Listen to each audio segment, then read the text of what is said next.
He's not the cause of evil. He's not the cause of marring. He's not the originator of distortion, but God's in everything. What does this have to do with Ephesians chapter 4? In this passage, Paul is wiping out any sense of division. Now, in the context, he's talking about you shouldn't divide people. You shouldn't divide Jews and Gentiles. As Celsus said, anybody can learn about knowledge, but it takes a Greek to understand it. As Aristotle said, anybody who's not a Greek is a barbarian, and they are more predisposed to practice bestiality. As the Jews said, Gentiles are just kindling for the fires of hell. There was this great division, and Paul's arguing that we should eagerly spout his bounties, eagerly maintain the unity of the Spirit and the bond of peace. So he's arguing for unity of people, but then he goes off at a thought, and some people believe that this text, Ephesians 4:6, is part of a song. It's a credenda. It's actually used for the catechisma. It's a lyric. It's a song that Paul is singing here.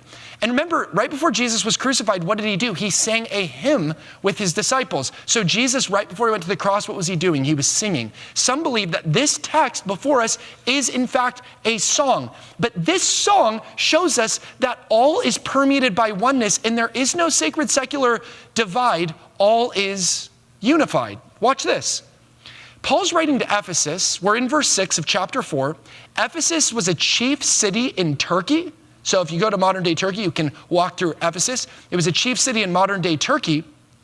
And in the first 3 chapters of this book, it's talking about orthodoxy. The last 3 chapters is orthopraxy. The first 3 chapters is about identity. The last 3 chapters is about activity. But in this passage, he goes back into this flight of song.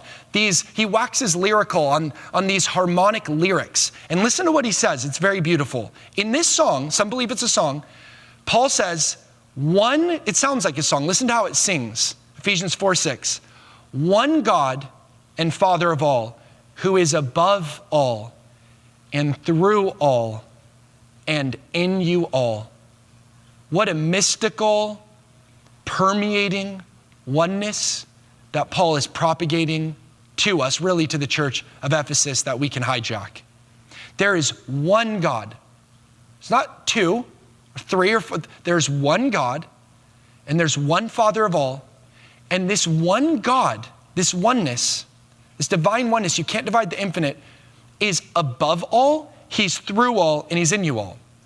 And I think what happens to us after the moral majority of the 1980s and getting Carter out, getting Reagan in, we start to divide people according to political persuasion, divide music according to what record label's producing it. We divide reality between sacred and secular, but that's not what Paul says. Paul says, actually, God is in everything.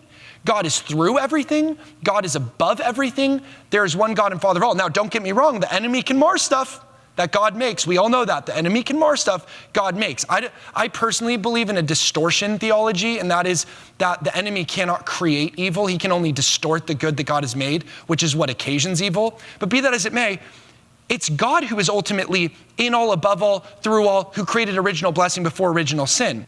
But I want to make this very practical for you.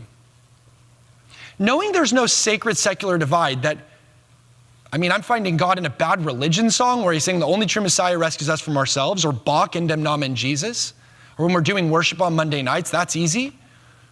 But you can also find God not just in the music that is the universe, but everything. He is above all. He's in all. He's through all. Do we not have one Father, Malachi says? My beloved is undefiled. He is but one, as Song of Solomon says. God is one. And what happens when you understand this theology, this orthodoxy will lead to orthopraxy. It'll start to become praxis in your life, like the Acts of the Apostle. It'll start to change the way that you live. Because if you can see God's music in everything, if you can see God's presence in everything, through everything, above everything, you're not going to panic so much. So this week, I was on a plane, and John, I think you texted me this, you didn't text me this. A friend texted me this from Florida, who I did a digital event for, and a good friend of mine that I don't think I've ever met before is continuing to pick at me, which is pretty crazy. He's done it to my dad since I was a kid, and now he's also doing it to me.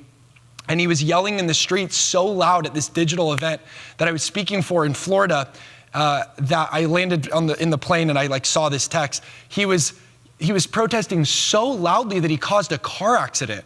So it's getting so gnarly, like his protesting, that it's pretty wild. And I can hear that, and hearing the things that he's shouting, it's wild. And I can start to think, man, is this a malevolent, inimical, hostile place we live in? What we have to remember is God is not only working through that, he's in that too. He's not the cause of evil. He's not the cause of marring. He's not the originator of distortion, but God's in everything. And when I can see God in it, I can see God working through it, and then I can see him above it. In all, through all, above all. This threefold gradation. Stuff starts to make sense. God, you're doing something there. Don't know what it is just now, but you're in it. This is not beyond your control. You're above this flood. You're also through this flood, and you're in this flood. And suddenly, you have a profound sense of peace. Ben Courson here. Thank you so much for watching my new YouTube channel. Make sure to smash that like and subscribe button, share this video with all your friends, and hit that bell so you're notified every time a new video comes out. May the hope be with you.